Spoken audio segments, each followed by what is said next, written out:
da história lá do passado longínquo, mas nós estamos falando daquilo que está acontecendo hoje, não só no Brasil, mas de uma forma geral, né, no mundo todo. Eu preparei alguns slides, né, então eu vou colocar aqui para vocês, mas antes eu queria lembrar vocês que enquanto eu estou passando os slides, eu não consigo ver o chat, né? Então, se alguém quiser fazer algum comentário, alguma pergunta, alguma sugestão, por favor, interrompa a minha fala, né? E coloque a observação, a pergunta, para que eu possa tentar responder da melhor forma possível. Eu também vou ajudar, viu, Antônio, aqui. Tá, você vai estar vendo o chat, né? Com o chat aberto. Tá, ótimo. Só um minutinho para eu poder colocar aqui os slides.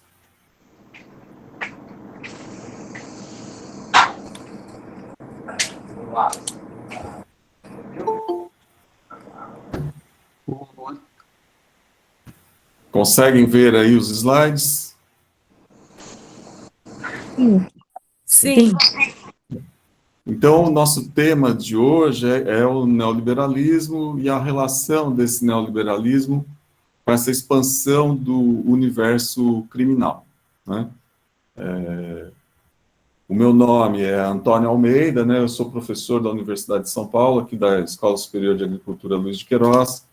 Trabalho com pesquisa aí sobre a situação geopolítica mundial, né? E sobre a questão da mídia, principalmente. Então, esse é um tema, o neoliberalismo é um tema que eu tenho tratado bastante, tenho pensado bastante sobre ele, tenho lido, né? E vou tentar compartilhar alguma coisa aí com vocês. Então, a primeira coisa é essa questão do termo, né, em si. O que é o neoliberalismo, de onde vem esse termo, e qual é a situação, né, que a gente precisa pensar a respeito desse termo. Bastante gente que é neoliberal, que propõe políticas neoliberais, se diz não neoliberal e pior ainda, dizem que o neoliberalismo nem sequer existe, né? Então esse termo é um termo que vem de longe, né?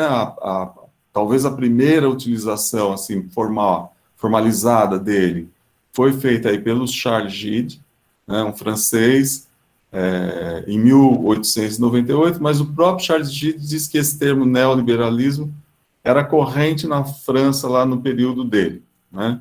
Então é um termo que já tinha algum uso aí no século XIX, no finalzinho do século XIX, e que significava basicamente uma renovação das políticas liberais, né, de livre mercado, de laissez-faire, né, de deixar fazer, que os capitalistas sempre reivindicaram, né, os capitalistas sempre pensaram que o capitalismo envolve uma incerteza muito grande, e essa incerteza exigiria, portanto, um desconhecimento das condições em que os negócios vão ocorrer, e, portanto, esse desconhecimento, essa incerteza, exigiria uma liberdade por parte dos capitalistas para que eles pudessem rapidamente tomar decisões e fazer modificações aí no sentido de sobreviver no mercado, né, no sentido de ser ágil o suficiente para sobreviver no mercado.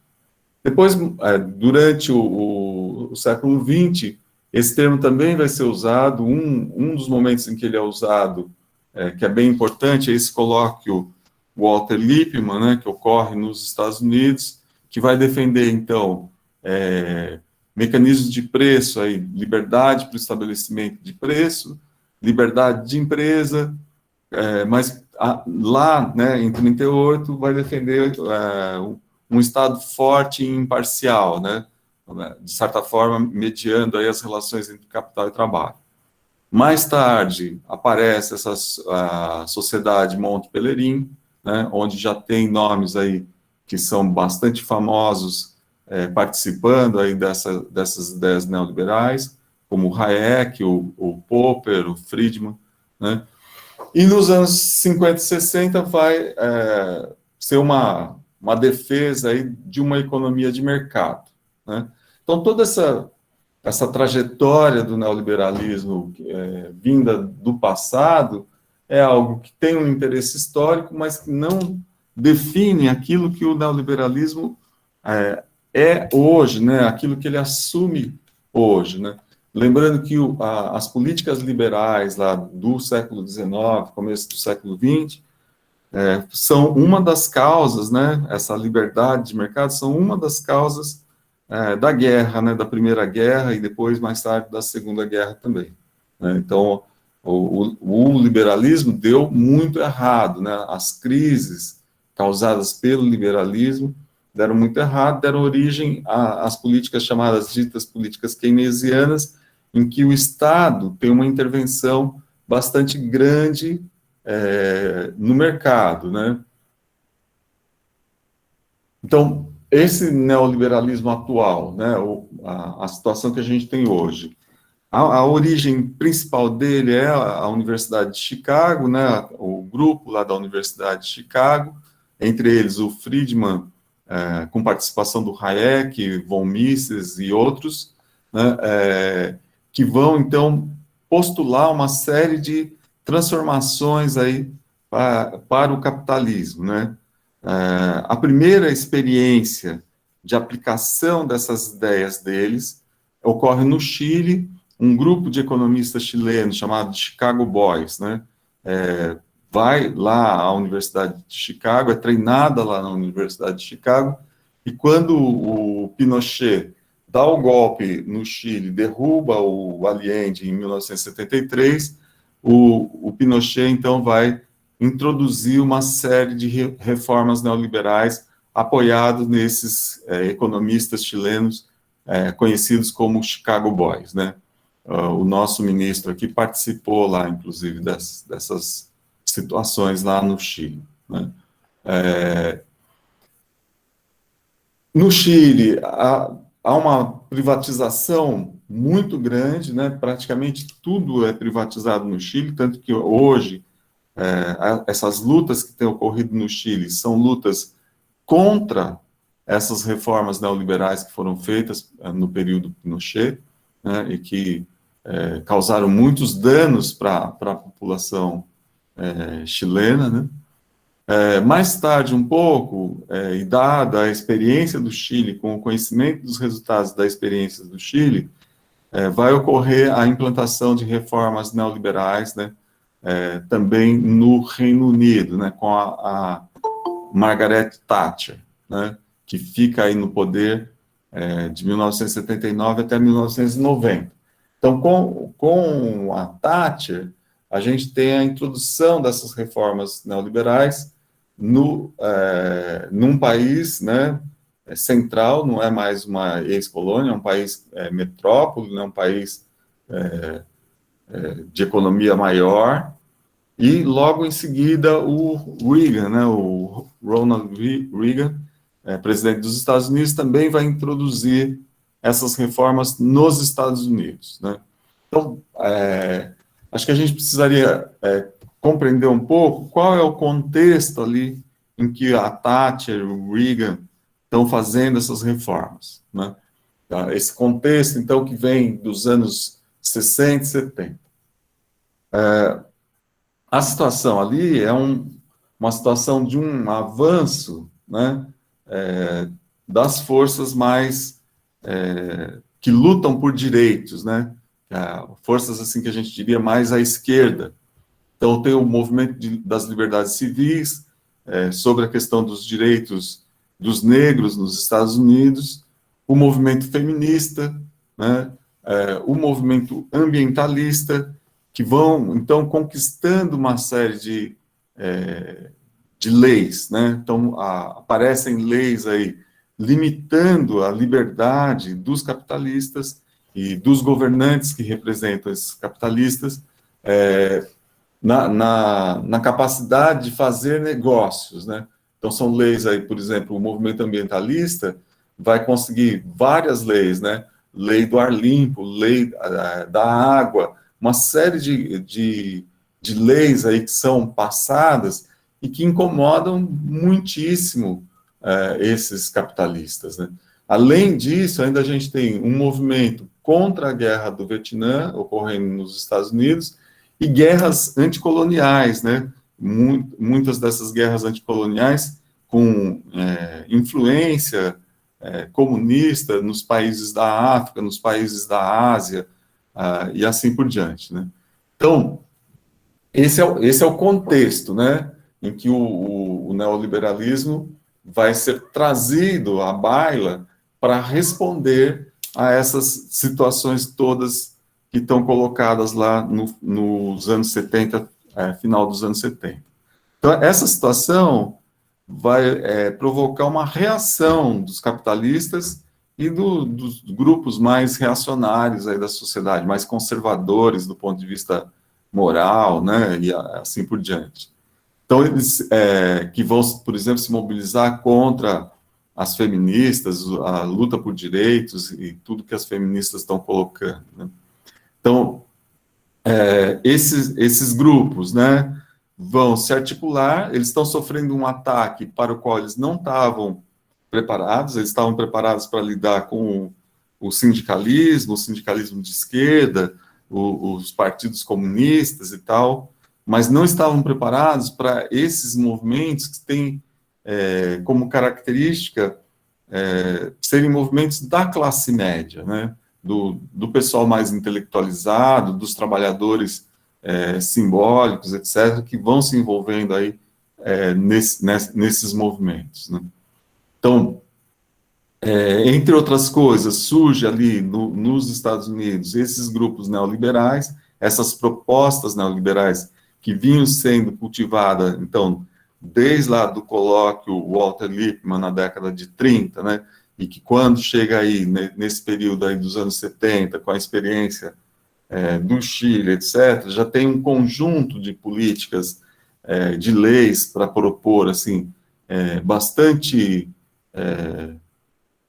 bem conseguido, né, bastante bem organizado. E os neoconservadores, né? Que são esses neoconservadores? São grupos dentro dos Estados Unidos bastante agressivos do ponto de vista da política externa norte-americana e que não aceitam, né, a situação criada pela derrota dos Estados Unidos no Vietnã, não aceitam as situações que são advindas aí do movimento contra a guerra e assim por diante.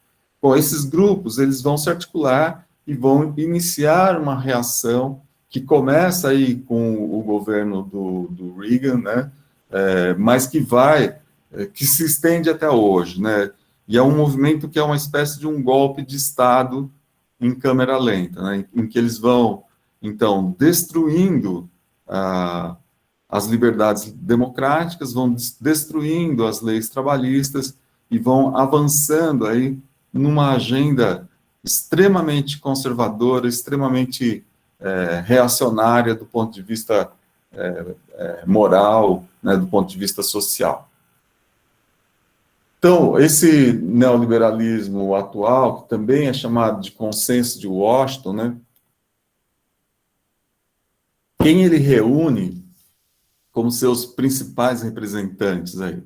O governo dos Estados Unidos, o Fundo Monetário Internacional, o Banco Mundial, o grande sistema financeiro internacional que faz empréstimos aí para os países periféricos, para os países em dificuldades financeiras, as grandes corporações ocidentais, a OTAN, né, a Organização do Tratado do Atlântico Norte, e a União Europeia. Então, é esse grupo, né, que forma uma espécie de um núcleo de um governo mundial de fato, né, principalmente depois de 1991, depois da queda lá da União Soviética, em que se tem uma proposta aí de um mundo unipolar sob hegemonia dos Estados Unidos, né?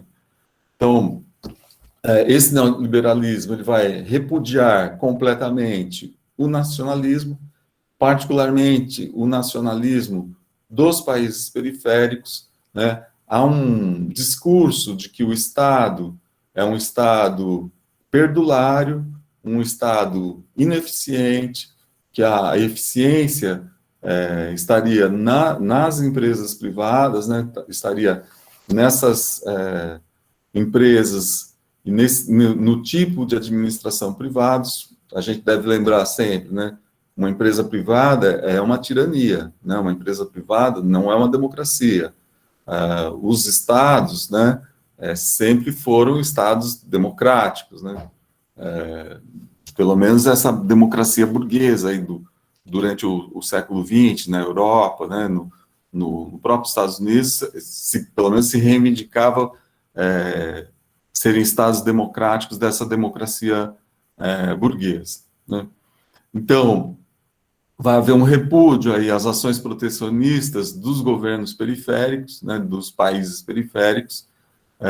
Muita gente na esquerda aqui, brasileira, defendeu teses do tipo, não, o Estado não é mais importante, né, inclusive grupos anarquistas e coisas assim, aqui, que são ideias aí neoliberais, né. Grande parte desses neoliberais vieram da esquerda, né, vieram principalmente de grupos trotskistas, né, e trouxeram para a direita a ideia da revolução permanente, mas aqui não é a revolução permanente, né, do Trotsky, é a reação permanente, né, então é uma postura bastante agressiva no sentido de avançar no desmonte do Estado, do chamado Estado de bem-estar social.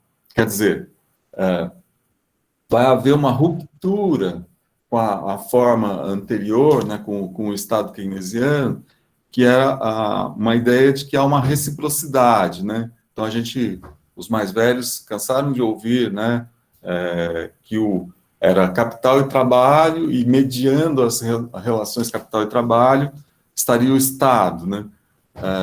Claro que o Estado não estava do lado dos trabalhadores, o Estado estava do lado dos capitalistas, mas pelo menos ele tinha essa imagem, né? Pelo menos ele defendia essa ideia de que deveria haver alguma reciprocidade nisso, né? Então, com essa proposta neoliberal, essa ideia de reciprocidade é afastada, né?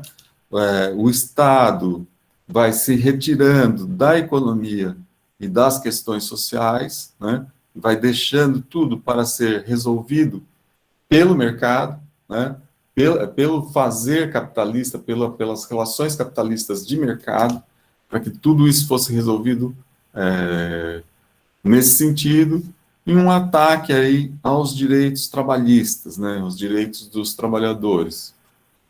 Um grande ataque aos sindicatos, né, muitas privatizações, né, então algumas características aí. Essa proposta é uma proposta de globalização, claro, né, como tudo que está sendo colocado pelo neoliberalismo, tem a raiz extensa, né, a gente pode ver a globalização já nas navegações lá no século XVI, né, no finalzinho do século XV. Mas a proposta aí é de grandes empresas transnacionais, né, fazendo seus negócios livremente, podendo entrar nos países livremente, a entrada livre de capitais, a remessa livre de lucros e assim por diante. Então, a ideia que está presidindo isso daí é uma desregulamentação total dos mercados, quer dizer, o Estado passa a ser visto como incompetente, incapaz de fazer uma regulamentação dos mercados que seja razoável, né, que seja eficiente e que permita, né, um certo equilíbrio aí. Uma outra ideia é a privatização, e a privatização implica, né, não só a entrega de capitais, né, do Estado para as empresas privadas, muitas vezes por preços irrisórios, né. O governo Fernando Henrique, por exemplo, privatizou a Vale do Rio Doce por cerca de 3 bilhões de dólares, quando a Vale tinha a avaliação da Vale era de cerca de 200 bilhões de dólares, né? Então, são privatizações assim que são transferências de recursos públicos para grupos privados, né? Então, e também a essa transformação de direitos em mercadorias, né? Então, coisas que eram direitos, como educação e saúde, passam a ser vistas agora como mercadorias que podem ser gerenciadas por esse universo de empresas privadas para a geração de lucro, né? Então, a gente vê a proliferação dos planos de saúde, a multiplicação aí de escolas privadas, né? E assim por diante. Então, um outro elemento, uma redução de impostos para os ricos e para as grandes empresas, né? Sem uma correspondente para os pequenos, né? Uma exigência aí de estabilidade nos preços, né? Um combate à inflação, talvez bom, e esse combate à inflação bom para todos, e austeridade fiscal, quer dizer, redução dos orçamentos públicos, né? Redução dos orçamentos para as universidades públicas, para a saúde pública, para as atividades públicas de uma forma geral, né? E a ideia que está nisso os governos devem ficar fora do caminho das grandes corporações, né? As grandes corporações devem ter liberdade para estabelecer as suas práticas de mercado sem interferência maior por parte dos estados, né? Então, tudo isso daí leva a quê? Leva a uma renovação, a uma rearticulação e a um agravamento grande da violência estatal que já existia antes, que é uma violência racista, colonial, machista e anti-esquerda, anticomunista, anti-movimentos sociais, e assim por diante, né? Alguma questão até aí? Tudo tranquilo? Sim. Então, esse neoliberalismo atual, ele é um modelo para o desenvolvimento. A ideia é de que se essas grandes empresas forem favorecidas com os cortes, né, dos impostos, com a liberdade de movimento, né, com a possibilidade de fazer os negócios da forma como bem entende, haverá um crescimento econômico, haverá um desenvolvimento econômico. É uma ideologia pregada continuamente pelo sistema midiático, né? Ao ponto de hoje a gente ter pessoas aí, a pessoa tem um Uber, né? A pessoa tem, sei lá, né? São pequeníssimos, mínimos empreendimentos e pensam ser capitalistas, né? Coisa que não é mesmo. E política pública, quer dizer, esse neoliberalismo, essas propostas neoliberais, elas vão se tornando leis, né? Vão se estabelecendo na forma de leis e vão, portanto, se transformando em políticas públicas dos estados. Então, a ideia, né, embora o discurso seja Estado mínimo, é Estado mínimo para a população, né? Mas para os grandes empresários, não é um Estado tão mínimo assim. Vamos pensar, por exemplo, na crise lá de 2008, quando os bancos ficaram em situação muito difícil. O que fez o governo norte-americano? Deu aos bancos 800 bilhões de dólares, né? Quer dizer, esse Estado que é mínimo para cuidar da saúde, que é mínimo para cuidar da educação, que é mínimo para proteger, né, pagar pensões e coisas assim, quando se trata de salvar os bancos, não é tão mínimo. O governo Lula, um governo de esquerda aqui no Brasil, né, um governo petista, deu aos bancos brasileiros 200 bilhões de reais, né? 200 bilhões de reais é o orçamento da Universidade de São Paulo por 40 anos, né? Então, não tem dinheiro para a universidade pública, não tem dinheiro para a educação pública, mas tem 200 bilhões de reais para dar aos bancos. Então, esse neoliberalismo ele é acompanhado por uma movimentação ideológica muito forte, por um sistema de propaganda muito forte, fundado em think tanks, né? O que são esses think tanks? São grupos de acadêmicos, de intelectuais, né? De jornalistas, etc., que se associam em organizações para pensar e propagandear e produzir textos a favor do neoliberalismo. O mesmo ocorre dentro da academia, né?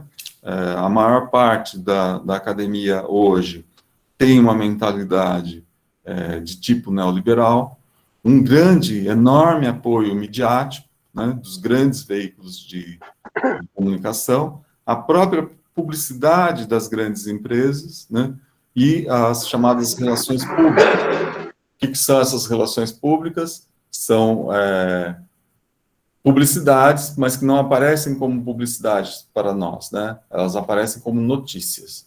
Mais ou menos a metade daquilo que nós lemos como notícia, a gente deve pensar que são relações públicas, né?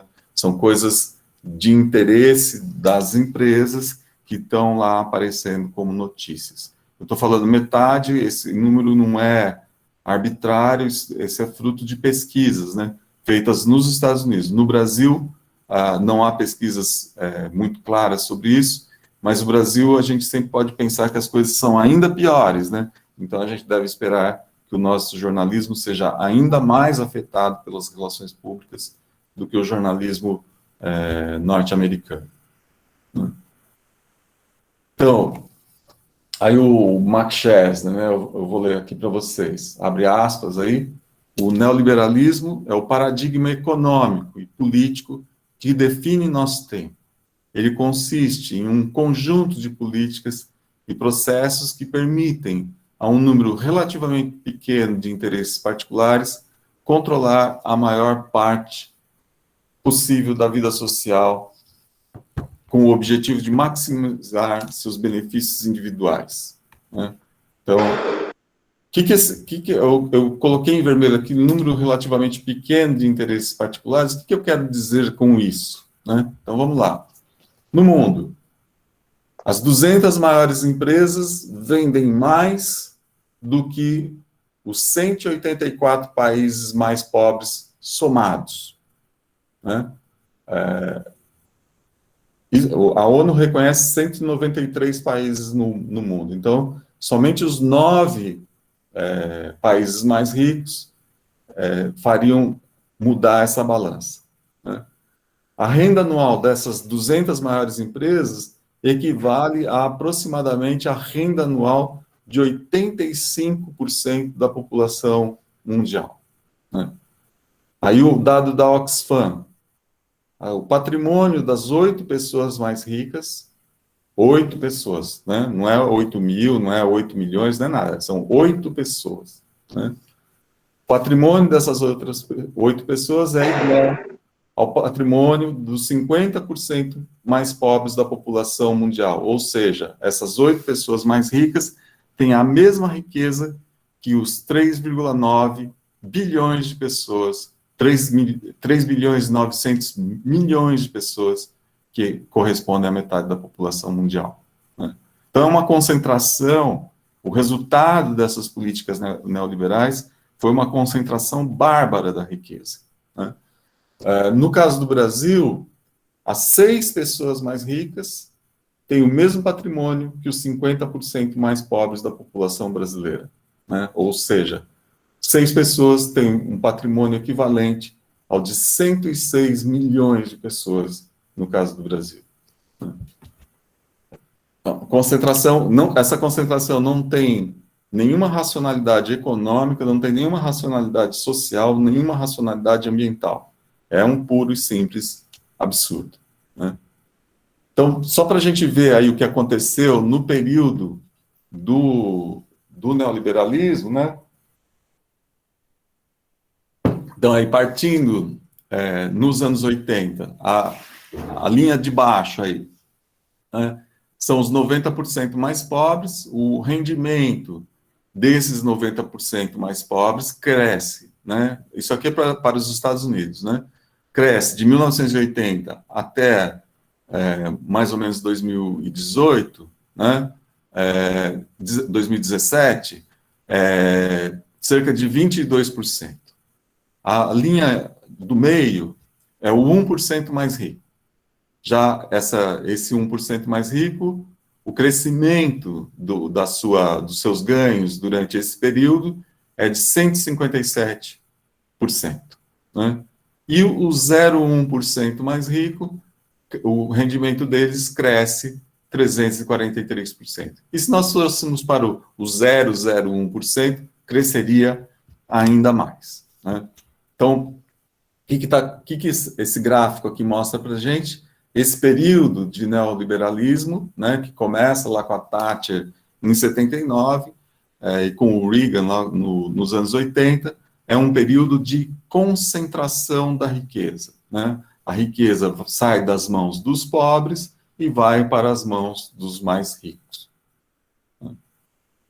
Então, aqui ó, o gráfico de cima é a produtividade, quer dizer, nesse período aí, a partir de 73, né, exatamente o ano do golpe no Chile, o crescimento da produtividade e as horas, o salário por hora, né, a compensação salarial. Vocês veem que a produtividade cresce muito, mas os salários não crescem, né? Significando o quê? Que todo o ganho de produtividade que houve durante esse período aí de 40 anos, né, de neoliberalismo que nós vivemos, é um período em que os mais ricos, as grandes empresas, se apropriam de todo esse ganho de produtividade, enquanto que os trabalhadores permanecem mais ou menos na mesma situação lá dos anos 80.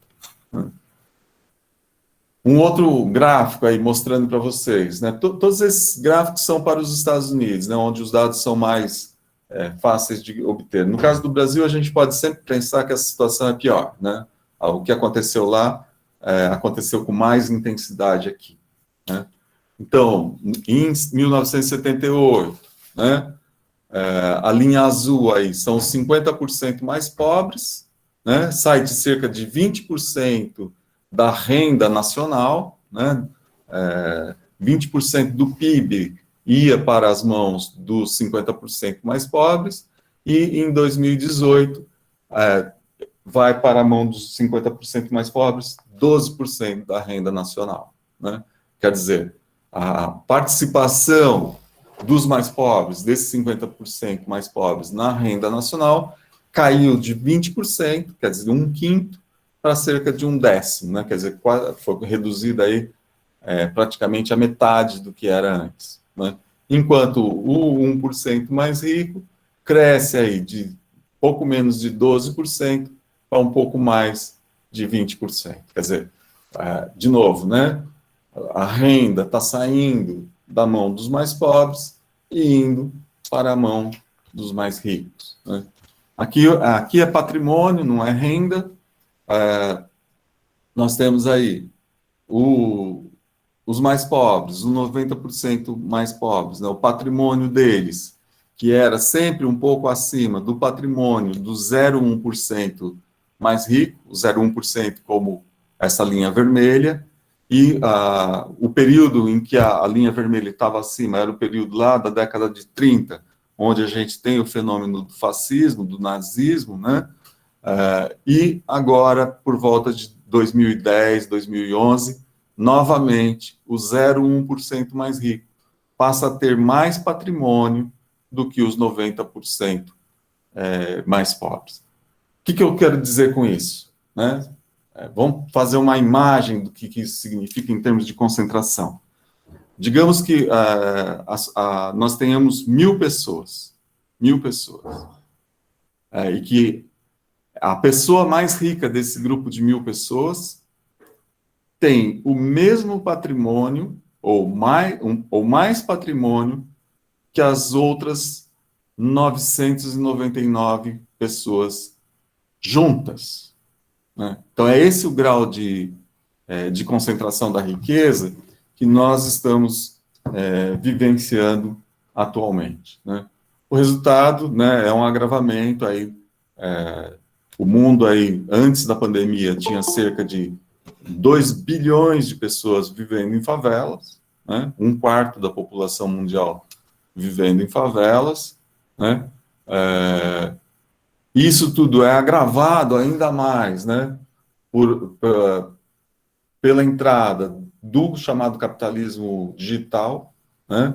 Esse capitalismo de vigilância que transforma tudo numa espécie de cassino.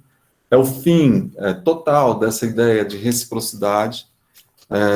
É uma vigilância feita aí a partir de inteligências artificiais, né, que nos acompanham, inclusive a nossa aula aqui e tudo mais que a gente faz, né? Eu estou aqui, a nossa aula está sendo gravada pelo computador, pelo celular e por tudo mais, né? Pelo telefone fixo, enfim, né? Essa conjuntura atual é uma conjuntura muito conflituosa, porque há desafios a essa hegemonia norte-americana por parte da China, da Rússia, do Irã e outros, né, Venezuela e outros, Coreia do Norte, etc., né? Então, a gente está num momento aí de guerras híbridas, de intervenção, né, nos países, principalmente nos países periféricos, com guerras híbridas. Acho que tudo que aconteceu aqui no Brasil desde 2013 tem esse caráter, né, particularmente com a derrubada da Dilma e tudo mais, e a pandemia, né, a pandemia aí agravando ainda mais a situação, né. Então, esse período neoliberal, a gente pode pensá-lo como uma reconfiguração dessas políticas imperiais norte-americanas. Então, agora pensando na pandemia, a pandemia aí, logo no final de 2020, a gente teve cerca de 520 milhões de pessoas que perderam o emprego. Isso aqui é o dado da Organização Internacional do Trabalho, né? Cerca de 525 milhões de pessoas perderam o emprego. Depois se recuperou agora em 2021, né? A gente está aí por volta de 100 milhões de pessoas desempregadas no mundo, né? Mas aquelas que recuperaram o emprego de menor qualidade, com pior salário. Então, houve uma enorme perda aí por parte dos trabalhadores de seu poder aquisitivo, de sua capacidade, etc. Quer dizer, essa concentração de renda que eu mostrei, que já estava ocorrendo antes do período da pandemia, se acelerou, se aprofundou muito durante esse período da pandemia, né? Acho que muitos de vocês devem conhecer gente que perdeu o emprego durante esse processo da pandemia.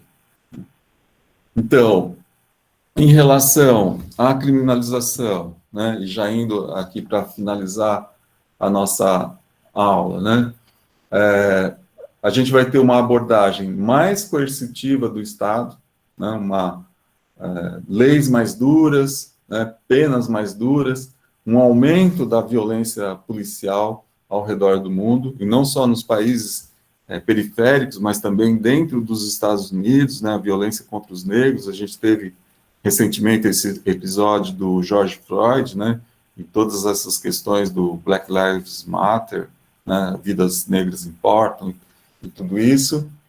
Encarceramento em massa, né, os Estados Unidos aí com mais de 2 milhões de pessoas, o Brasil aí com por volta de 700 mil pessoas presas, né, controles aí mais severos de imigração, deportações em massa. Então é liberdade de mercado para as empresas, mas não é liberdade da mão de obra se deslocar conforme ela queira para procurar emprego, né.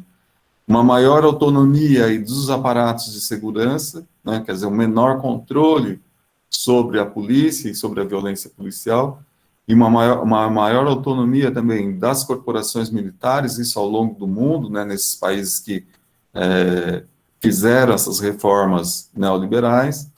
Então, o que a gente está assistindo é uma reconfiguração do racismo, do colonialismo, do machismo e do próprio capitalismo, se quiserem, né, num sentido de se tornar mais duro, né, regimes mais fascistoides, regimes mais violentos, que é exatamente para conter, né, para poder impor essa desigualdade tão grande que está ocorrendo. Você precisa de regimes mais duros, mais violentos, mais agressivos, que prendam mais, e assim por diante, né?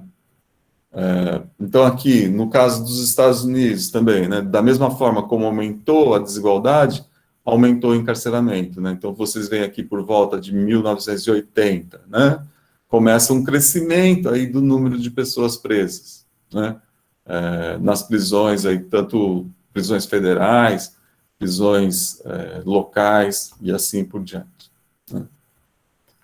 No caso do Brasil, também há um crescimento, né? Aqui só mostra a partir de 2017, é um dado do G1, né? Então, um dado tido aí como consensual pela própria direita, né?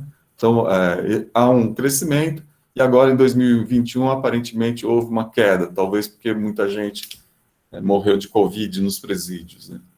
Enfim.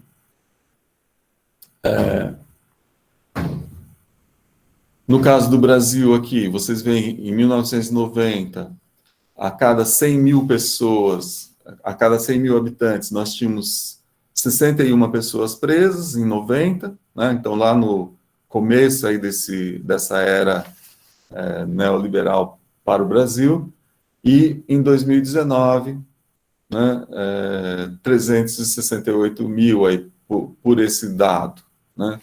Depois vai crescer, aí a gente está próximo aí dos 700 mil, então há um crescimento ainda maior, né? E as minhas considerações finais aí, né? Quais são as consequências, então, dessas políticas neoliberais? Um aumento da desigualdade, a criminalização, principalmente dos mais pobres e dos movimentos sociais, esse movimento de encarceramento em massa, uma substituição do estado de bem-estar social por um estado punitivo, né, a destruição gradual, mesmo nos países centrais, né, mesmo nos países europeus e nos Estados Unidos, do chamado Estado Democrático de Direito. No caso do Brasil, nunca houve um Estado Democrático de Direito muito bem fundamentado, mas aquele pouco que havia foi destruído também bastante, com o governo Bolsonaro ainda mais, né? As questões sociais tratadas como questões de polícia, no estilo lá do Washington Luiz, né, da década de 30, né, que ele falava que as questões sociais deveriam ser tratadas como questões de polícia, né? Ameaças crescentes à democracia, um aumento do autoritarismo, um risco de regimes fascistas de verdade, né? Com o Trump a gente chegou bem perto disso, com o Bolsonaro a gente está bem perto disso, e risco de uma guerra de grandes proporções, né? Então, as provocações aí entre Estados Unidos, OTAN, Rússia, China e assim por diante são provocações diárias, provocações muito graves, né? Que eu não vou entrar aqui em detalhes, mas que são extremamente desestabilizadoras e que podem eventualmente levar a uma guerra aí de grandes proporções. Então, o neoliberalismo é um novo discurso imperial, ele recoloca a dominação colonial, racial e de gênero em um novo patamar, rompendo com qualquer ideia de reciprocidade. O objetivo é favorecer o 0,01% mais rico, sem se preocupar com o destino do restante 99,99% da população. Muitas vezes as pessoas falam em 1%. Não é o 1% o problema. O problema é o 0,01%. No caso do Brasil, a gente poderia falar, nós temos 212 milhões de pessoas, a gente poderia falar dos 2 mil mais ricos, né? São os bilionários, né? O verdadeiro problema. E que são a verdadeira burguesia, né? No Brasil, às vezes, a pessoa tem um carro, uma casa, diz, o cara é burguês. Não, o cara não é um burguês, o cara é um coitado, né?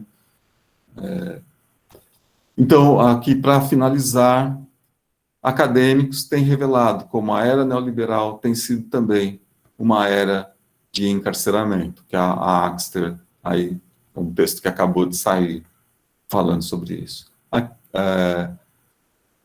Então, esse neoliberalismo representa um modo de governança profundamente reacionário que objetiva blindar o capitalismo da democracia, em especial da oposição popular e da responsabilidade pública. o Tâncio também, um texto desse ano que acabou de sair, né? Então, essa é a conclusão aí que eu faço sobre o neoliberalismo, algumas referências, né, para vocês, e eu agradeço novamente muitíssimo a atenção de vocês e a possibilidade de estar aqui conversando com vocês sobre isso. Fico aberto agora, então, para as questões aí, acho que cheguei bem próximo do tempo aí, né, Adomir?